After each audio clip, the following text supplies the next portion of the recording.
자, 단원별 기출문제를 보겠습니다. 1편 내용인데 이게 계산 문제는 없죠?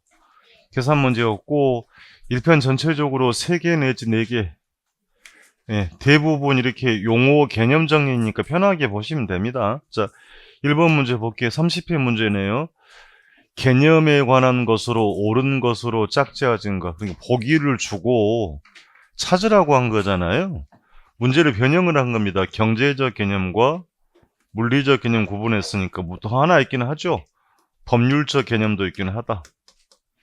법률적 개념은 어떻게 나누어요? 협의의 부동산과 광의로 구분한다. 간단하게 정리하고 가면 협의의 부동산은 토지 및 그 정착물, 민법상 부동산이죠. 이외의 물건은 동산이다. 토지 한 개는 일필지라고 합니까? 토지와 해면의 분계는 물이 만 땅, 최고 만조시를 분계점으로, 이건 당연히 알아야 된다 그랬습니다. 그럼 정착물의 개념은 토지의 계속적 부착이 돼야 되죠. 사회통념상 인정되는 물건이고, 뒤에 보겠습니다만 토지와 별개인 독립된 물건도 있고 일부인 것도 있다. 그렇습니까? 그럼 광의는 넓은 의미잖아요. 협의의 부동산에다가 뭘 합친다? 준부동산 합친 거다. 준부동산은 부동산이에요? 동산이에요? 동산이잖아요. 자, 그러니까 등기 등록의 방법을 통해 부동산의 준에 취급하는 동산이죠. 특정의 동산과 부동산의 결합물, 공장재단, 광업재단 등을 말한다. 그러니까 민법에서 정의하고 있고 등기등록 권리관계를 명시했으니까 협의광의로 구분하는 건 무슨 개념이다? 법률 개념, 법경기로 구분한 겁니다. 그 용어만 알면 된다 그랬잖아요. 그러니까 자본은 경제 개념이죠. 공간, 자연, 위치 하나 더 붙이면 환경이다. 시험 주관식 아니니까 편의상 이렇게 구분한 게 무슨 개념이다? 기술적이고 물리적 개념이고. 소비재, 생산 요소, 생산재라고 하잖아요. 더 갖다 붙이면 뭐가 빠진다? 상품이 빠졌죠? 더 갖다 하면 그렇습니까? 그 자본, 소비재, 생산 요소, 자산, 상품 등은 단어의 뉘앙스가 전부 다 무슨 개념이다? 경제적 개념이다. 보기에서 고르라고 한 거니까 경제 개념은 기역, 니은, 리을, 비읍이 된 거죠. 2번이 됐고 나머지 물리적 개념이 된 겁니다. 그러니까 이런 문제는 땡큐 문제예요. 근데 다만 문제 유형을 바꿔서 박스 안에 고르라고 하는 거니까 이게 또 뭔미하면 안 된다. 그래서 문제를 잘 보고 내용하고 1편 그 문제들이 되게 앞쪽에 다 나와 있잖아요. 1페이지에. 1페이지 다 대부분 들어서 섞여서 랜덤 섞어도 마찬가지예요. 근데 문제 받아보면 편하게 받아들일 문제고 많이 없어요. 매우 불편하다.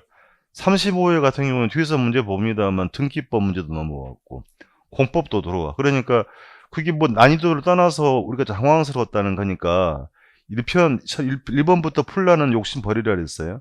거기서 멘탈이 깨지기 시작하면 다 영향을 주는 겁니다. 그래서 문제 구성 보고 차라리 뒤쪽으로 먼저 가는 것도 좋은 방법이라고 한 거니까 모의고사 치를 때 그런 거 연습을 좀 하시라 했던 겁니다. 법경기 세 가지로 구분했죠. 경제적 개념만 잘 정리하면 나머지 물리적 개념과 법률 개념 충분히 구분이 가능한 겁니다. 답이 2번이 됐던 거고. 자, 다음 갑시다. 편하게 할 수 있는 내용이고.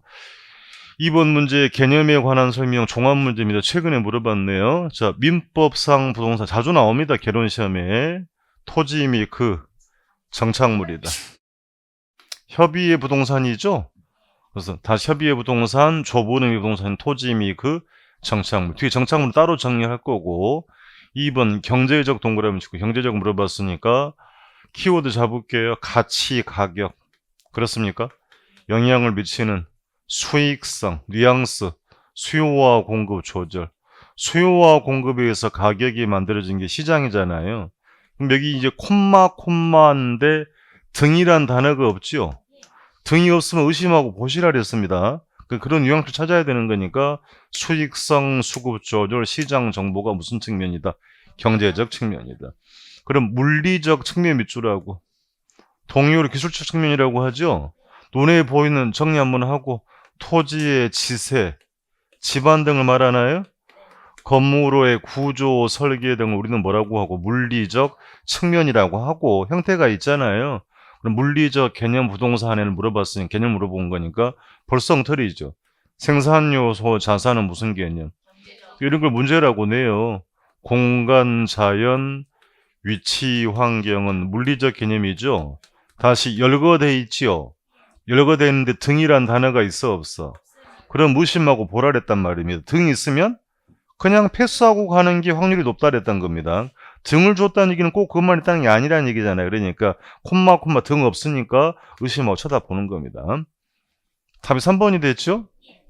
4번 가서 등기 등록 이건 챙기셔야 됩니다. 등기 등록 공시 방법을 갖춰서 부동산에 준하여 잘 읽고 여기 부동산이라고 쓰면 돼, 안 돼? 올해 평가사 문제예요.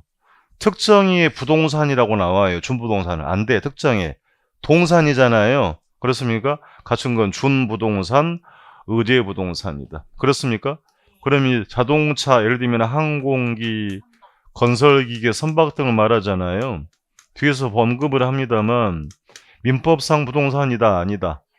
그러면 등기 등록에서 부동산에 준에 취급하는 거죠. 선박은 선박 등기법에 의하죠. 몇 톤 이상, 20톤 이상. 자동차, 항공기, 건설기계는 톤수와 무관하게, 중량과 무관하게 등록한다고 했던 것입니다. 그리고 구체화해서 작년에 물었던 겁니다. 5번 공간 측면에는 세 가지 공간이다. 지표를 다른 말로 우리는 뭐라고 그래요? 수평 공간. 수평 공간입니다. 지하 공간, 공중 세 가지잖아요. 세 가지 공간, 이게 정리를 하는 이유는 세 가지 공간의 가치 합이 부동산의 가치를 결정한다라는 거고요. 공간 가치 개념은 복합 개념으로 접근할 수 있다. OX 그냥 O 한다. 법경기를 모두 충족할 때 높은 가치를 형성하다라는 개념이 되겠습니다. 쉽게 물어보는 표현입니다. 3번 문제로 갑니다. 그 아래 한번 보고 갈까요? 자, 밑에 해설 밑에 가면 표로 정리된 거 물론 지난주 했습니다만 맨 앞에 부동산의 복합 개념이란 말도 쓰고 혹은 복합 개념의 부동산이란 말도 쓰잖아요. 부동산 명칭이다, 아니다.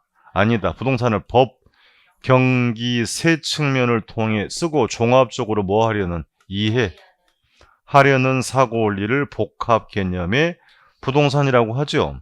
같은 거 아니라 그랬습니다. 복합 부동산은 부동산 명칭이죠.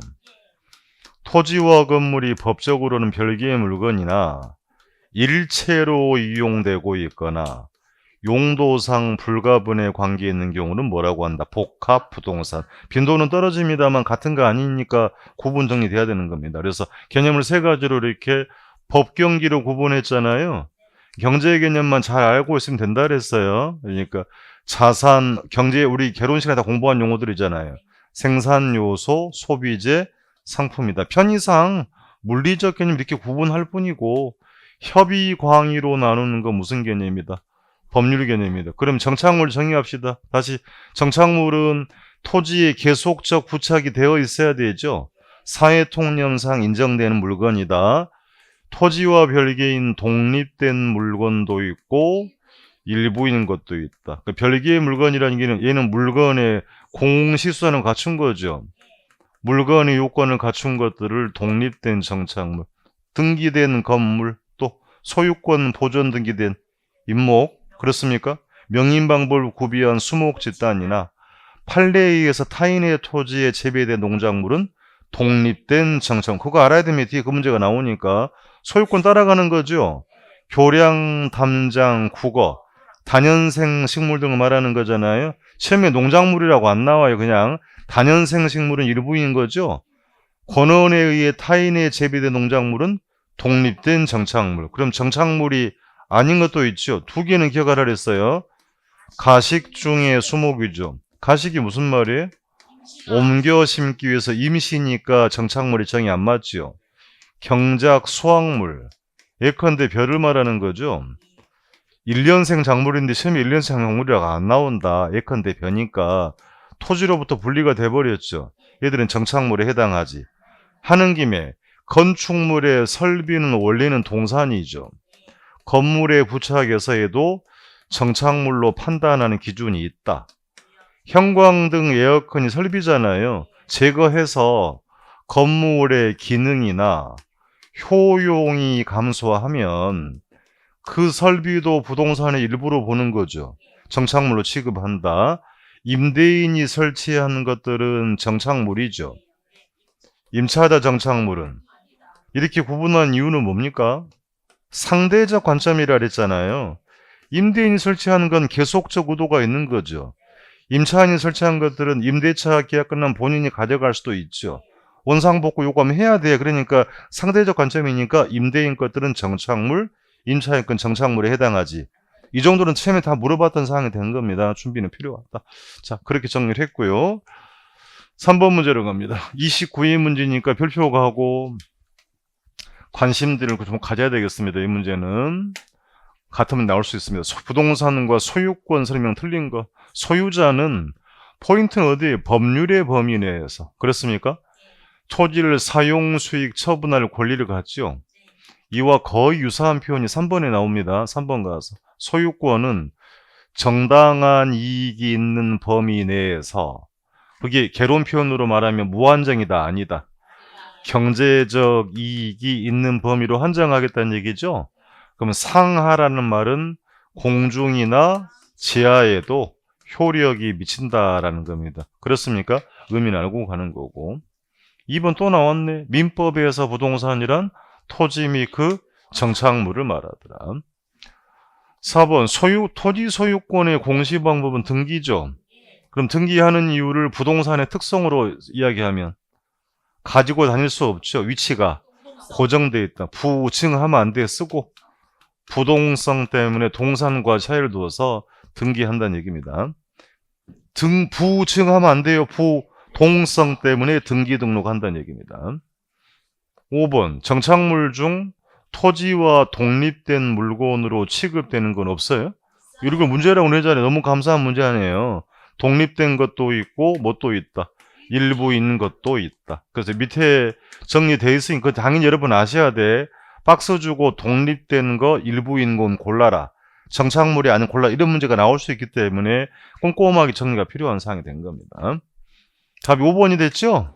편한 내용입니다. 다 어려운 건 아니다. 4번 문제 보겠습니다. 4번, 5번 문제는 별표 갈게요. 이 문제들은 박스형으로 바뀔 가능성이 있습니다. 정착물 중 토지와 독립된 것이 아닌, 그러니까 별개인 물건이 아닌 것, 그런 거죠.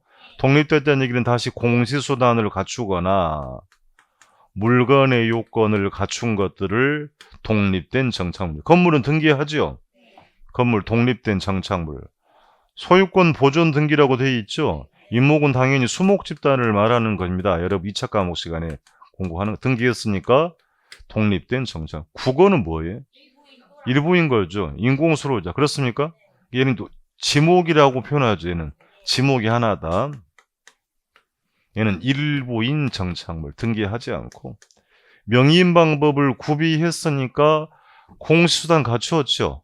독립된 정착물. 5번은 판례에 보는 거잖아요. 정당한 권리 원칙 판례에 의해서 타인의 토지에 재배되고 있는 농작물은 독립된 정착물로 본다. 우리 시험 범주는 요거 4가지는 해야 돼. 건물, 등기된 임목, 명의인 방법을 구비한 수목집단이나 혹은 미분리 과실, 권원에 의해서 타인의 토지에 재배된 농작물은 독립된 정착물이다. 개수를 물어보면 또 심장이 벌렁벌렁 해줄 수 있다는 얘기입니다. 대비를 할 필요가 있다는 얘기입니다. 5번 문제로 갑시다. 4번, 5번은 관심을 둬야 됩니다. 5번 정착물에 해당하지 않는 거 됐습니다. 자, 공부한 대로 국어는 일부인 정착물이잖아요.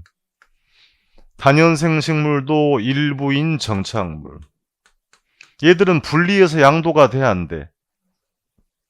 당연히 안 되는 거죠. 다시 독립된 것은 토지와 분리 양도가 되는 거죠. 일부인 건 소유권이 뒤따라가는 거니 그건 구분하셔야 됩니다. 다시 가식이니까 임시죠. 정착물이다 아니다. 해당하지 않습니다. 답이 3번이 됐고, 교량도 일부인 정착물이죠. 담장도 일부다. 그러니까 나머지 다 묶어서 얘들은 토지와 분리해서 양도할 수 있다 없다. 양도 안 됩니다. 그러니까 다시 독립된 것들은 분리해서 양도가 가능하죠.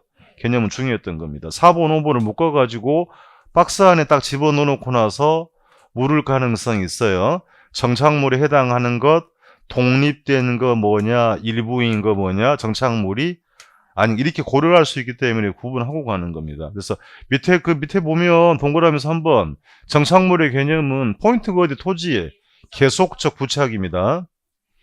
사회 통념상 인정되는 물건이죠. 그러니까 계속적 부착 상태가 아니고 이동이 된다 하면 정착물에 해당하지 않더라는 얘기입니다. 그래서 아래 가식 중에 수목 있나요?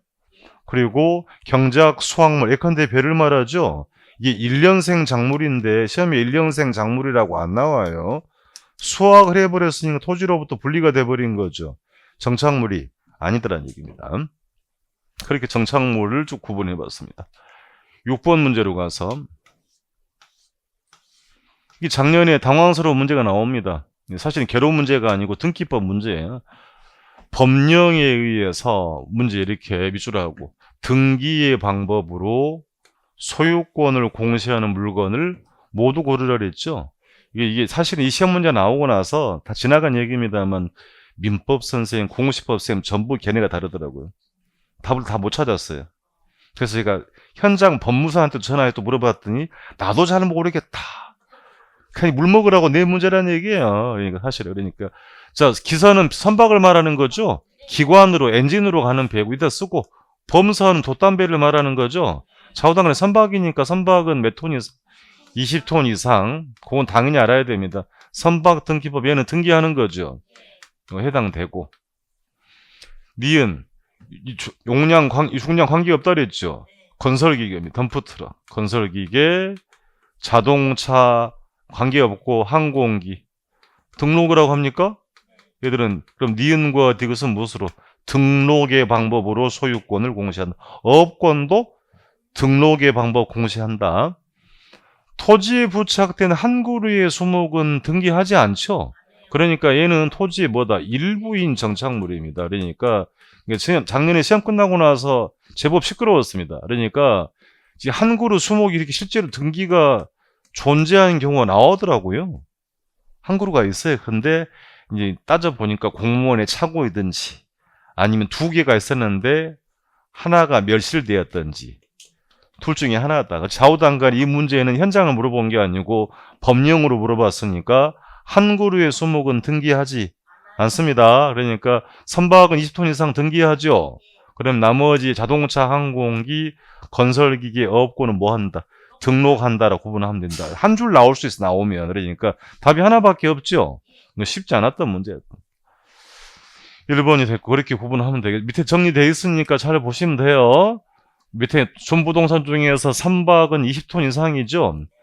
다른 거 쓰면 안 되고 선박 등기법에 의해서 뭐 한다?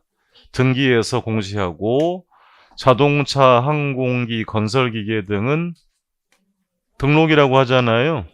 그러면 이제 맨 밑에 임목에 관한 법령상 임목, 수목 집단이죠. 등기의 방법을 통해서 공시를 한다. 그러면 어제 이제 문제가 나오면 이게 혹여 감정평가 방법을 물어볼 개연성이 있어요. 바꿔서 우리 다 들어봤으니까 오늘 또 하겠습니다만 자동차는 복습합시다. 선박은 어떻게 평가해요? 선택해 볼게요. 생각 안 나니까 원가법, 거래사례비교법, 수익관원법 중에 뭘로 하셔야 돼? 원가법이다. 가물가물 할 건데 선박은 배의 몸뚱아리, 선체, 기관, 엔진 부분이죠. 의장, 이 별개의 물건이니까 각각 구분해서 원가법으로 하는 거죠. 자동차는 시장성이 있죠. 무슨 법? 거래사례비교법. 항공기, 건설기도 마찬가지 원가법으로. 그렇습니까? 이렇게 물을 개연성이 있는 거니까. 그래서 같은 문제를 또 내면 좋습니다만 문제를 틀어내기 때문에 이것들을 가지고 감정평가 방법을 물을 개연성이 있어 보인다는 얘기입니다. 그렇게 한번 점검을 할게요. 그래서 마지막 시간에 한번 보겠습니다. 그 내용은. 7번 문제로 갑니다. 토지 용어로 갑니다. 간단한 용어도 그대로 물어보는 겁니다. 옳은 거 물어봤습니다. 1번 부지가 나왔네요. 자, 여러분 공부한 대로 부지는 뭐다? 그냥 땅이다. 모든 땅이다. 공부한 대로 정리. 일정한 용도로 제공되고 있는 혹은 이용되고 있는 바닥 토지죠. 그냥 땅이다. 택지는 건축이 되죠. 거기다가 도로 부지, 하천 부지를 전부 다 포괄하는 거니까 일정한 용도로 제공되는 바닥 토지를 뭐라고 한다? 부지다. 그 말이 있나 봅시다. 벌써 이상해. 건부지가 나왔죠. 건물의 요거 조심하라 그랬습니다. 건부지는 앞으로 건축물의 용도로 이용될 토지라고 쓰면 안 돼. 그죠? 현재 건물의 바닥 토지를 뭐라고 한다? 건부지입니다. 건부지 중에서 건물을 지하고 이미 답은 나왔네. 남은 부분이니까 남겨둔 거죠. 뭐다 이게? 공지다. 공지잖아요. 건축 법령에 의해서 건폐율 제한으로 토지 한 단위 필지 의미 없고 비어있는 토지잖아요. 남겨둔 토지를 뭐라고 한다? 공지다. 혹여 1차 하신 분들은 건폐율은 당연히 알아야 되는 겁니다. 알고자 하는 게 뭡니까? 건이잖아요. 그럼 건폐율은 대지 면적에 대한 건축 면적의 비율을 말하는 거죠. 그 제한 때문에 비워둔 걸 공지. 틀렸습니다. 굳이 이렇게 지저분하게 이 문제를 내야 되나? 2번. 대지가 나온 이 대지는 개론 시간에 공부한 대지가 아니죠. 어디서 공부한 거예요? 종민이 오빠랑. 혹은 또, 대지는 이 대지는 뭔 대지? 그냥 편하게 보세요. 같은 말 아닌데. 대하고 대지는 같은 거 아니잖아요. 얘는 지목이 되잖아요. 그럼 대지는 공법 시간에 들어보긴 해서 그걸 정의를 물어보지 않으나 건축이 가능한 토지를 뭐라고 한다? 대지다. 그럼 건축이 불가능한 맹지라고 하잖아요. 그럼 그런 개념은 안 보인다. 구분하고 가는 겁니다. 근데 공간정보법이라고 나오잖아요. 등기법 혹은서 등록단이라고 되어 있죠. 그 누구 땅이냐고 명시하는 게 대지가 아니고 뭐다? 필지다. 등록단이란 말도 쓰고 혹은 등기단이라고 하지요. 집원명 붙여서 등록단위는 뭐가 되나? 필지다. 대지 자체를 물어볼 가능성은 없습니다만 대지는 건축법에서 그냥 편하게 건축이 가능한 토지고 맹지는 건축이 안 되죠. 그 구분하는 용어입니다. 빈자는 물가 빈자다. 해변 토지입니다. 그럼 소유권은 인정은 안 되죠. 활용 시력은 있다. 만나봅시다. 소유권이 인정 벌써 이상하고 집안이 절토되어서 무너져서 내린 토지로 물에 침식된 거잖아요. 구닥다리 표현이 이 개념을 굳이 정리하면 뭐가 돼요? 포락지가 된 겁니다. 4번 당연히 잘못됐네. 소유권이 인정되지 않는 잘 읽고 바다와 육지 사이 해변 토지 얘가 뭐예요? 빈지가 된 거죠. 굳이 정답을 5번은 줬네. 바탕소자죠. 동의어로 원지, 자연 그대로 대지 등 혹은 택지 등 관계없습니다. 개발되기 전에 포인트는 어디?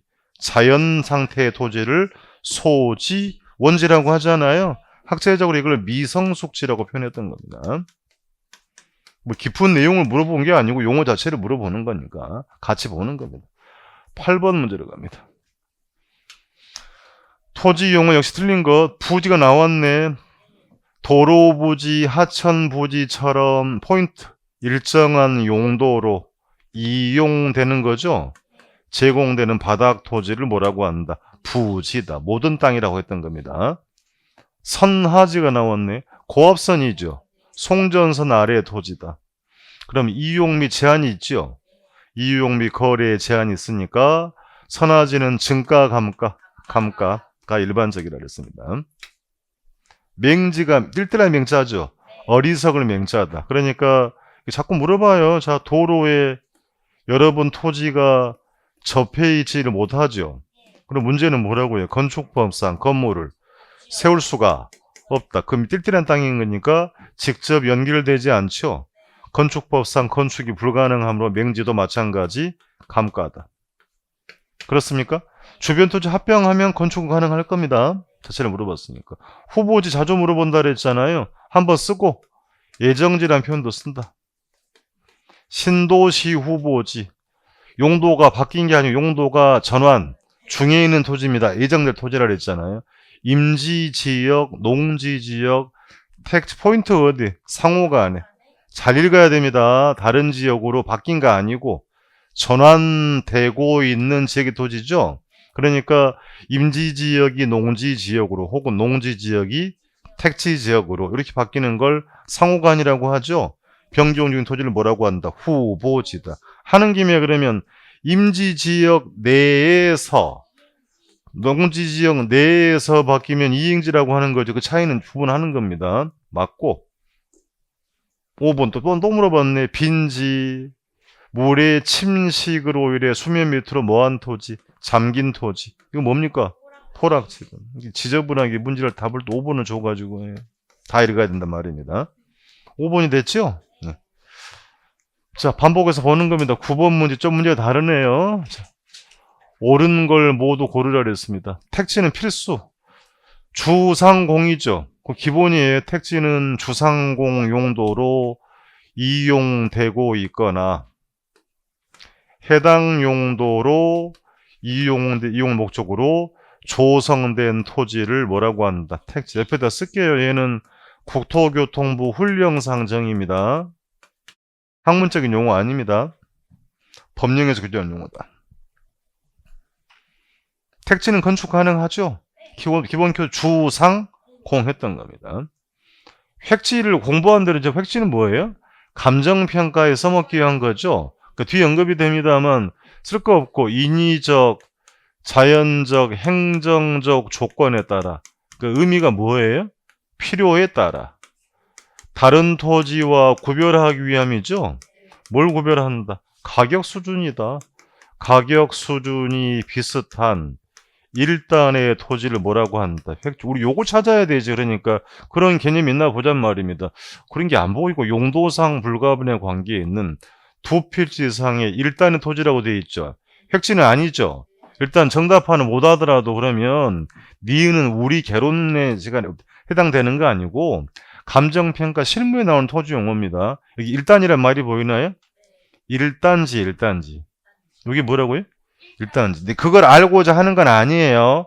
감정평가 실무 용어고 우리는 획지만 잘 알면 되는 거예요. 가격 수준이 비슷한 일단의 토지를 뭐라고 한다? 획치라고 한다. 그러니까 이런데 너무 또 관심 가지면 공부량이 막 늘어나는 거야. 그러니까 이제 출제 교수가 참 제가 보기에는 좀 문제가 있어 보여요. 3월 달에 감정평가사 원론 문제를 10월 달에 공인중개사 시험에 일부를 가져내기도 한다. 그러면 공통분모를 내야 되는 건데 감정평가 실무를 내버리는 게 우리가 어렵단 말이에요. 그러니까 사실은 좀 불편한 상황이 된다. 그래서 공부량이 늘어나기 때문에 적정히 제가 자를 겁니다. 그러니까 괜히 이거 하려고 하지 말고 뭘 정리하라고요? 획지로만 정리하면 되는 거예요. 틀렸으니까. 표본지를 알 필요 없다 그랬죠. 표, 준지. 키워드가 어디 있어요? 지가의 공식이다. 이걸 잡으라 그랬어요. 지가의 공식을 위해서 뒤에는 큰 의미는 없어요. 가치 형성인 같거나 대표가 되는 일단의 토지를 뭐라고 한다? 표, 준지다. 이행지를 물어봤네. 택지지역, 농지지역, 상호간이라고 되어 있죠. 다른 지역으로 전환돼. 이건 뭐예요? 후보지단 얘기입니다. 맞는 게 하나밖에 없죠? 답 1번이 됐던 겁니다. 나왔던 지문들이 반복이 돼서 나옵니다. 10번 문제로 가봅시다. 틀린 거 물어봤습니다. 1번 택지지역 내에서라고 출발하고 있죠. 이미 내에서니까 이행지입니다. 또 구체화 시키네. 주거지역이 상업지역으로 택지지역 내에서 바뀌고 있죠. 용도 변경이 진행되고 있는 토지를 우리는 뭐라고 한다? 이행지다. 후보지라고 쓰면 안 되죠. 용도지역 지역 내에서 변경 중이다. 2번, 3번이 나오네. 필지는 공간정보법상 용어죠. 키워드, 지번. 등록단위죠. 등기법에서는 등기단위다. 누구 땅입니까? 소유권의 범위와 한계를 표시하므로 필지는 법률적 개념이고 반대 개념은 아니었으면 획지가 나옵니다. 획지는 인위, 자연, 행정, 이거 외우는 거 아니고 필요에 따라 이런 말입니다. 필요에 따라서 다른 토지와 구별되는 거죠. 결정적 키워드는 가격 수준. 이 비슷한 일단의 토지를 뭐라고 한다? 획지다. 이게 범위가 정해진 바가 아니라 그랬어요. 그럼 1필은 1획이 될 수 있죠. 1필이 여러 획이 될 수도 있다. 그럼 여러 필이 1획으로 구성될 수도 있다. 요를 그걸 알고 가는 겁니다. 나지, 나자가 무슨 나자? 홀딱 벗을 나자다. 그럼 벌써 이상한데? 건부지 중 건폐율 용적률의 제한으로 지치 남겨둔 토지는 뭐라고 한다? 공지라고 하잖아요. 그러니까 나지는 뒤에 나옵니다만 지상에 정착물 있고 없고 불완전한 권리 설정돼 있지 아니한 토지를 뭐라고 한다? 나지 했던 겁니다. 쉽게 물어보잖아요. 또 나왔네. 맹지, 뜰뜰한 땅. 도로에 직접 연결되지 않은 토지죠. 건축법상 건물을 세울 수가 없는 토지였습니다. 11번으로 가서 작년 문제입니다. 불편한 문제가 나왔다. 빈칸에 들어갈 내용을 세우라고 했습니다. 지적 제도 용어라고 나왔어요. 그러면 포인트가 포인트가 어디에 주된 용도. 그 용도를 명시하는 게 지목이죠. 종류를 구분해서 지적 공부에 등록한 게 필지가 아니죠. 필지는 뭐가 나와야 돼? 지번 붙여서 등록 단위, 등기 단위라고 하는 거고, 토지 용도로 표현한 걸 지목이라고 하잖아요. 개론 시험 내용은 아니었습니다. 지목이 됐던 거고. 니은 지가 공시제도 마찬가지. 그러니까 풀어 이야기하면 쓰고 국토교통부 훈령상 정의입니다. 학문적 개념 아니란 얘기예요. 나지의 정의다. 이 토지는 정확하게 말하면 무슨 토지예요? 택지입니다. 농지는 나지다 아니다. 농지는 농작물 있잖아요. 농지는 나지 아닙니다. 토지에 건물이나 정착물이 있고 없고 지상권 등 사용 수익을 제한하는 사법상 권리가 설정돼 있지 아니한 토지잖아요. 그렇습니까? 공법상 제한은 다 받는 거니까 사법상 권리가 설정돼 아니한 걸 뭐라고 한다? 나지다. 이 문제도 사실은 뭐 심장이 벌렁벌렁한 문제. 왜 한 번도 안 나왔으니까. 우리는 결과를 놓고 보니까 뭐 쉬웠구만 아닌데요. 수험생 입장에서 한 번도 안 나온 문제가 당황스러운 문제가 되는 겁니다. 자, 지목이 됐고 나지가 됐지요. 그럼 나대지는 알아야 됩니다. 나대지는 뭐예요? 어떻게 읽으라 그랬어요, 이거? 나지 중에서 대가 뭐다? 지목. 그렇게 읽으시라 그랬습니다. 나지 중에서 지목이 대인 토지를 뭐라고 한다? 나대지다. 그럼 지목이 되면 용도는 많은데 주로 용도가 주상이죠. 물어봐요. 공장용지는 나대지라 하면 돼, 안 돼? 당연히 안 되지. 공장용지는 지목이 공장용지잖아요. 이건 아셔야 돼. 공장용지는 나대지라 하지를 않다라는 얘기입니다. 이거 이미 오래전에 오답으로 나와서 다시 해볼게요. 나지는 지목이 대로 설정된 토지를 말한다. 이 엉터리 질문이잖아요. 다시 그러니까 나지는 택지죠. 주, 상, 공이 다 들어가는 건 이렇게 되면 잘못된 질문 아닙니까? 그러니까 정리는 하고 하셔야 돼. 나대지는 나지 중에서 지목이 뭐다? 대인 토지를 말하는 거니까 공장용지는 나대지에 해당하지를 않더라. 이거 보기를 준 게 저는 찜찜해.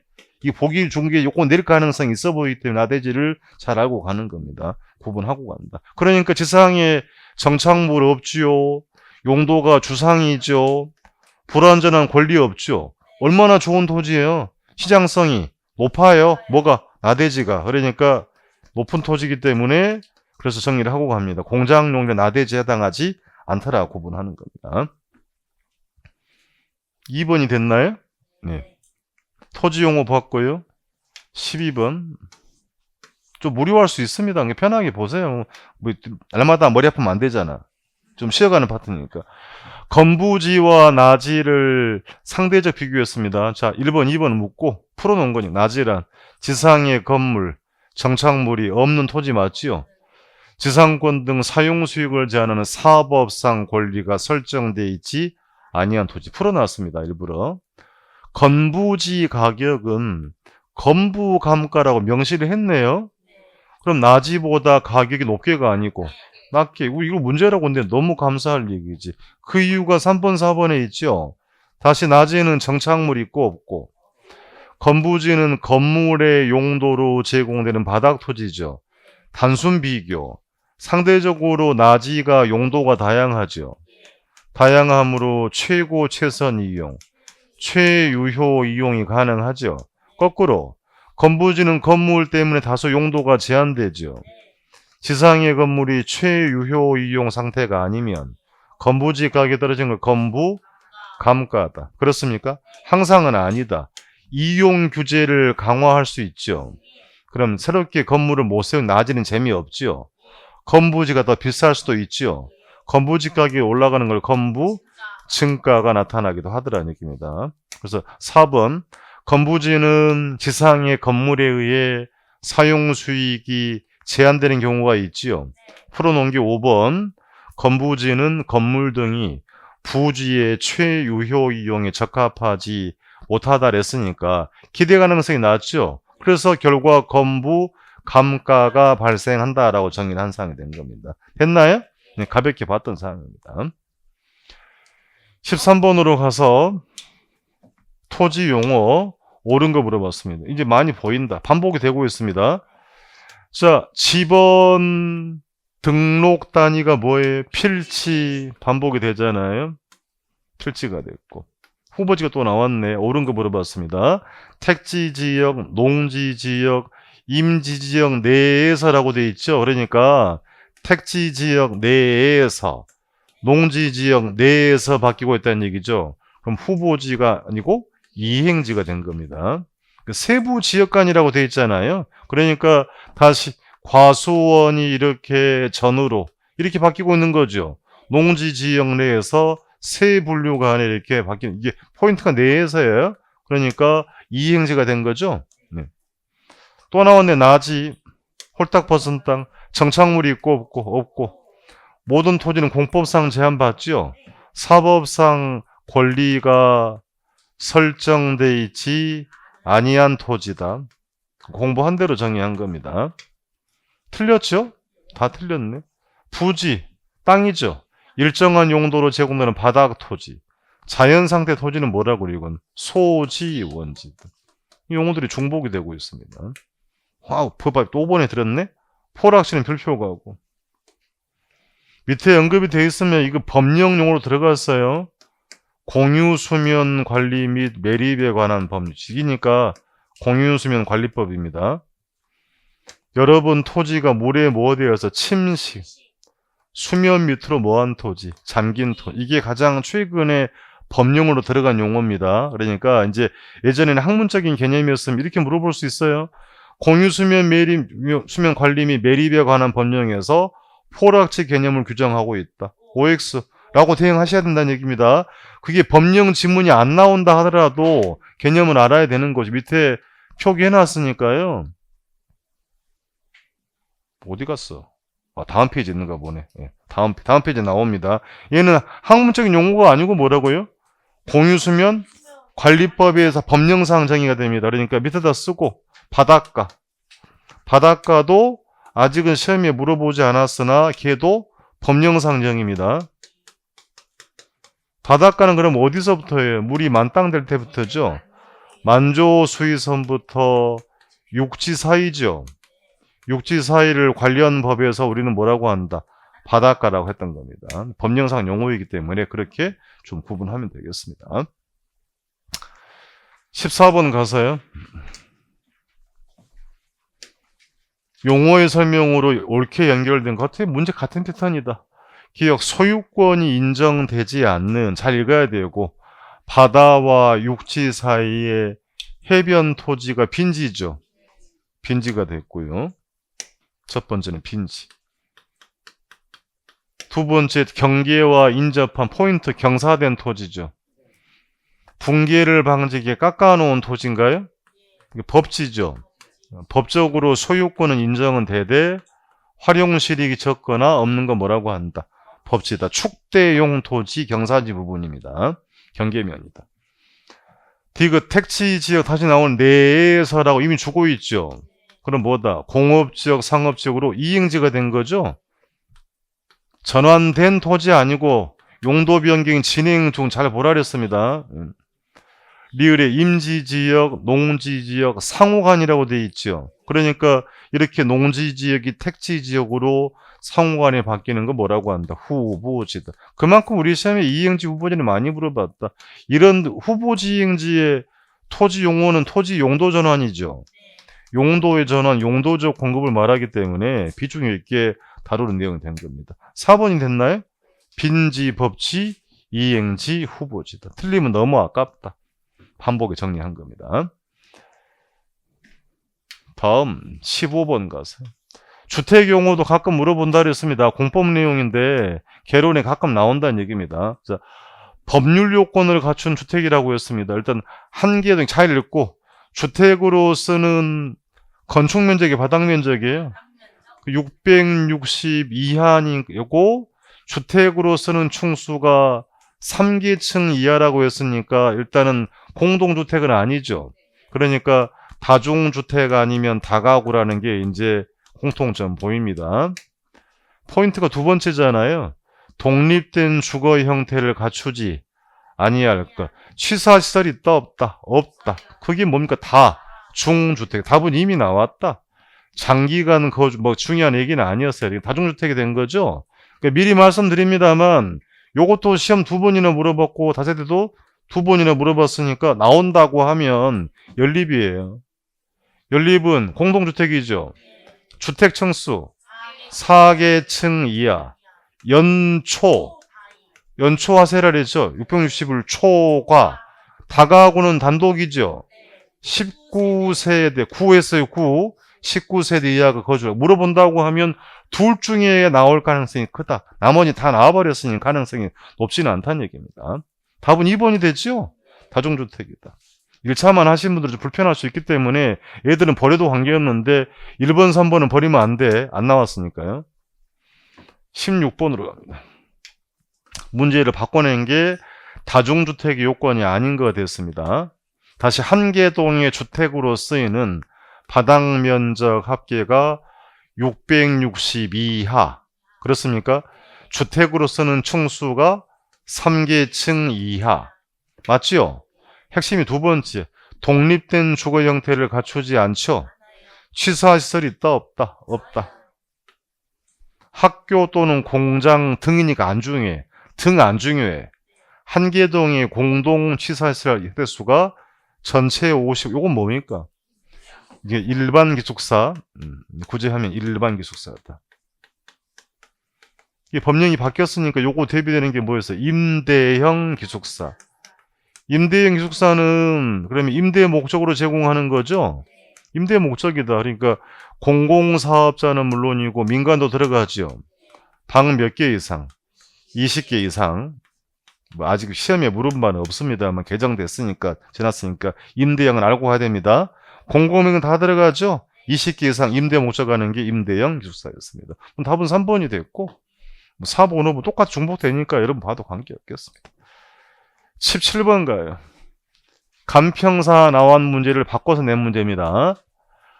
건축물의 현황을 보여주고 건축법상 용도별 종류를 물어봤습니다. 잘 읽어야 됩니다. 덜렁거리면 안 돼. 층수가 일단 4층이라고 돼 있어. 건축물로 지하층과 필로티 아직 모르겠다. 전체 이게 포인트죠. 주택으로 한다. 주택 층수가 4계층이라는 얘기죠. 그러면 단독주택은 아니고 공동주택의 한 유형이라는 거 냄새가 나는 거예요. 주택에서는 바닥면적, 건축면적 보이고 바닥면적이죠. 600이니까 연초, 하세. 편할 대로 하세요, 그건. 담비를 피우든지 담비 피우다 죽든지 관계없으니까. 예. 하세대는 660 이하를 말하는 거죠. 그럼 연립이다, 아니다. 660 이하잖아요. 다세대. 사실은 세 번째 내용은 아무런 문제와 관계가 없습니다. 그러니까 잘 읽고 다세대가 됐죠. 그래서 나온다 하면 뭐라고요? 연립이나 다가구를 시험에 물을 가능성이 있다는 얘기예요. 그렇게 우리가 구분을 하고 간다. 같은 문제를 안 내기 때문에 하는 얘기입니다. 18번으로 가서. 이게 작년 문제도 또 시끄러웠던 문제였습니다. 법령으로 지금 물어보고 있죠. 그럼 빈칸 채우는 다세대 주택이다. 주택으로서는 한계동의 건축 면적이 바닥 면적이에요. 바닥 면적 합계가 660 이하. 층수가 4계층인데 지금 주택이 되죠. 층이 4층이 아니고 뭐라고? 4계층 해야 돼요. 주택으로서는 층수가 4계층 이하라고 해야 되죠. 4층은 아닙니다. 주택 층수가 몇 개층? 4계층. 구분하고 가는 거니까 덜렁거리면 실수한다는 얘기. 4번이 됐나요? 바닥 면적이고 4계층 이하인 주택을 다세대 주택이다. 됐죠? 이렇게 보면 되겠습니다. 19번 가서요. 역시 공법 문제다. 개론이 막 넘어온다는 얘기예요. 주택 법령상 주택의 유형 틀린 거. 도시형 생활주택은 일단은 뭐 하려고 가야 될 거니까 얘는 어디다 해야 됩니까? 도시지역. 도시지역은 우리 개론에도 물어봤으니까 주, 상, 공, 녹. 그렇습니까? 그걸 알고 가는 거고, 건설해야 되고, 도시형 생활주택은 300세대 미만인데, 공문주택 규모로, 맞죠? 그러면 이제 바뀌었다 그랬으니까 세 가지였습니다. 아파트형 있었고, 단지형 연립과 뭐가 다세대. 이렇게 바뀌었죠. 더 세부적인 내용은 공법선생님 하시면 되고, 개론에 물어보는 게 더 이상 하는 건 큰 의미는 없어 보입니다. 그러니까 세 가지로 아파트형, 단지형 연립 단지형 다세대로만 바뀌었으니 이렇게만 구분하면 되겠습니다. 3번 개론 내용 아니고 토지 임대부라는 말이 뭐예요? 토지 소유권은 사업자가 갖고 그러면 다시 여기 사시는 분들을 임대차 계약하는 거죠. 공법에 넣어놨으니까 그러면 건물에 대한 권리 등은 이용자가 갖는 겁니다. 그러니까 토지 소유권은 건설 사업자가 갖죠. 갖고 건축물 관리 설리 등은 소유권은 주택 분양받 여러분이 갖는 게 임대부 분양주택이다. 사실은 공법 문제예요. 개론에 공부하지도 않은 내용입니다. 물 먹으라고 낸 문제고. 4번 세대 구분형은 무슨 말이에요? 생활을 구분할 수 있다는 얘기죠. 그 생활을 구분하는 거지 등기를 구분하는 게 아니잖아요. 그러니까 세대 구분형 공동주택이니까 공간의 일부를 세대별 여기 포인트 구분해서 뭐하다. 생활이 가능하다. 아파트 한 채를 반쪽에서 하는 거잖아요. 그럼 그걸 구분 소유되는 거예요?